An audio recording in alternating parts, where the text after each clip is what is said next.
Are you an African immigrant living abroad in search of alternatives to our African food ingredients? Then this video is for you. Welcome to Cash Talk for Immigrants, where we share our financial journey and help you to avoid the mistakes that we have made so that you can save and build generational wealth. A big shout out to all our new subscribers. We are glad and honored that you are part of our sensible tribe. If this is the first time you're seeing me, I'm Christine.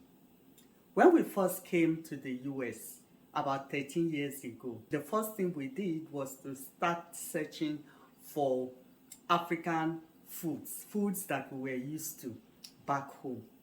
I went online and I searched, look for African stores near us. And by the time we got there, it was unbelievable. The prices were so high. But of course, these foods are imported, so they are very expensive. After a few years, I started looking for alternatives to some of our food ingredients. And that is what I want to share with you today, because it will save you a lot of money. So before we step out to go to the store, let me start with some of the ingredients that I have right here in the house. If you're looking for soup thickeners like achi and the rest, I know that there's cocoyam. You can find cocoyam in Walmart. Most of these regular stores have cocoyam that you can use if you're making a cocoyam thickener. But I've also discovered that you can use oats.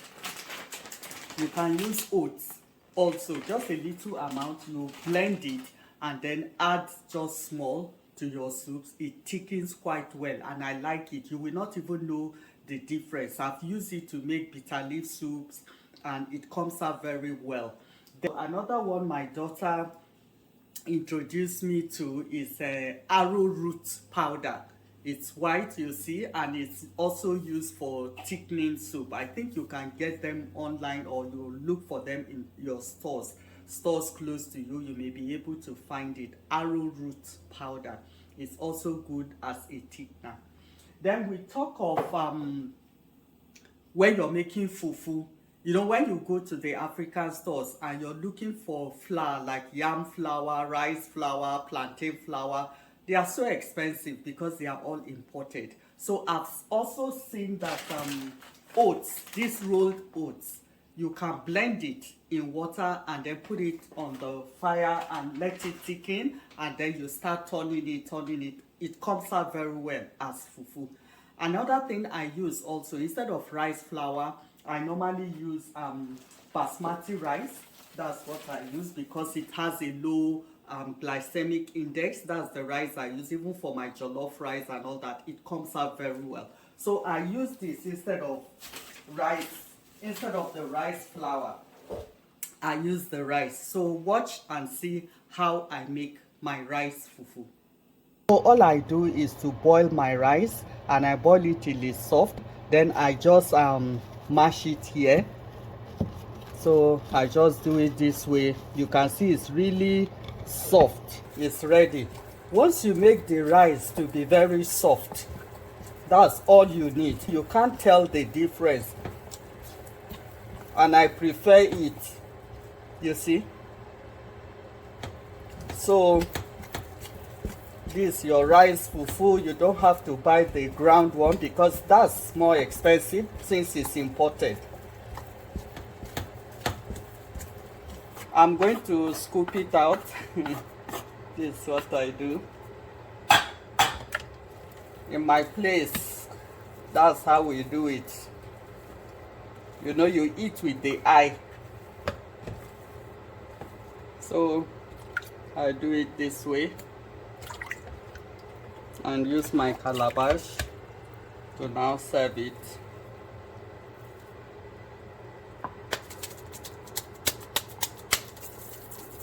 You can see.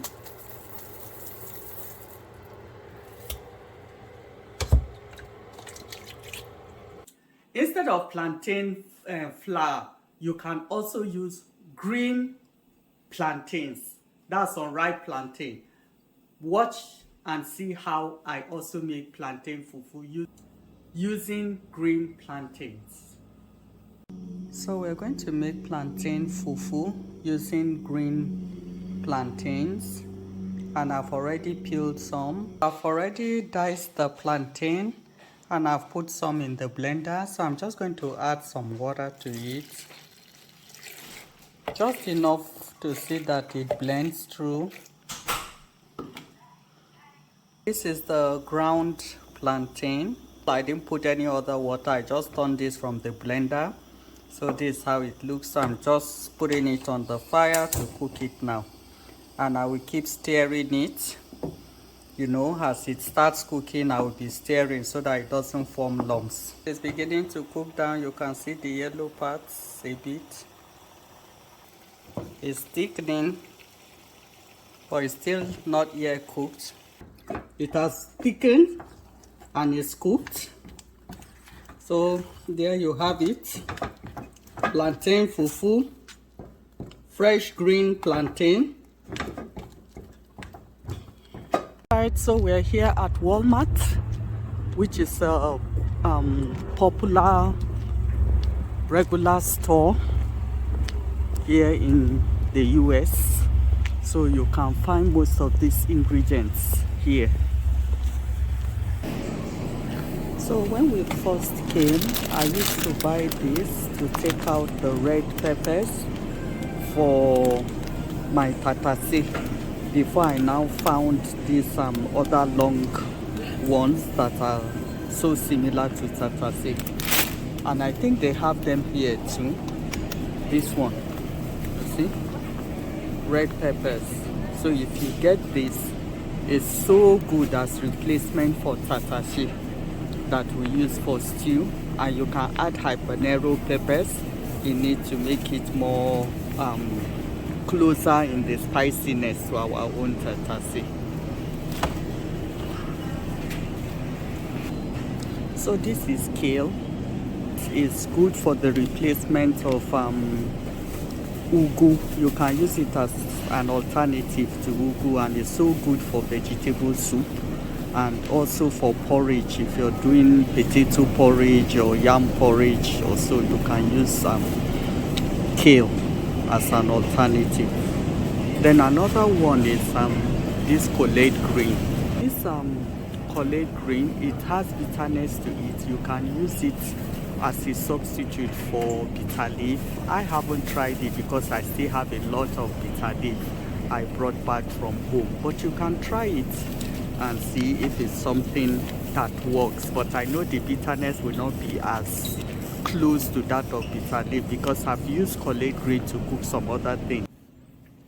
These are baby spinach. I use them a lot as a replacement for water leaf.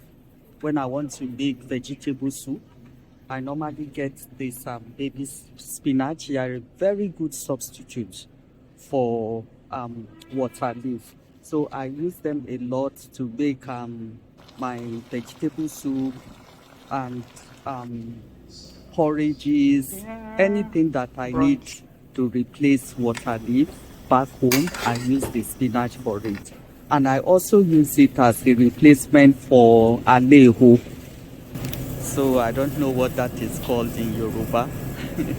So I use it as a replacement for aleho also, and it works well for that. See, chopped basil. I use it in place of scent leaf, and it works very well. They don't have the fresh one, but I've used the fresh and also these chopped dry ones. So they are good. Anything that you will normally use scent leaf for, you can use this basil in place of that. Let me know in the comment section if you have any other vegetables you use as alternatives to our own African leaves. So sesame seeds are also very good for a substitute for egusi. You can use this, grind it. I normally get the big jar, so you can grind it and then use it just the same way you use egusi. I have also heard that sunflower seeds are also good as a substitute for egusi, but I haven't tried that one. So I normally get fresh tilapia like this, and then I put it in the oven and dry them and use as dried fish. And then sometimes too, if I don't want to do that, I use these smoked turkey necks, or any other, whether the wings. Yes, they have the wings here too, and they have the, you see, they have the wings. During Thanksgiving time, you can get the whole smoked turkey, and then you can just pieces it and use it. When you drop it in soup, it gives it that flavor of smoked or dried fish when you use dried fish. So it gives it that authentic taste to it without really using dry fish. So these are the turkey drums. So this is the whole turkey, which you can buy. As I said, you put it in the oven to reconstitute it, like freshen it up. And I prefer the Roma tomatoes for stew or jollof rice. When you want to make that, it's closer to our own type of tomatoes. I use them with the red peppers and blend everything together for my tomato paste for jollof rice or for stew.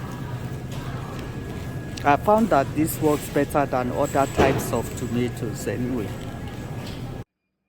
Living abroad doesn't mean you have to spend all your hard-earned money in the African store. With these low-cost alternatives I've shared with you today, you can still enjoy your favorite African meals without breaking the bank. If you found these tips helpful, be sure to like this video, share it with some other people who might need it. Subscribe to our channel for more cost-saving and financial tips tailored specially for African immigrants. Let me know in the comments, what other ingredients have you found here that are good alternatives for some of our African food ingredients? We would love to hear from you.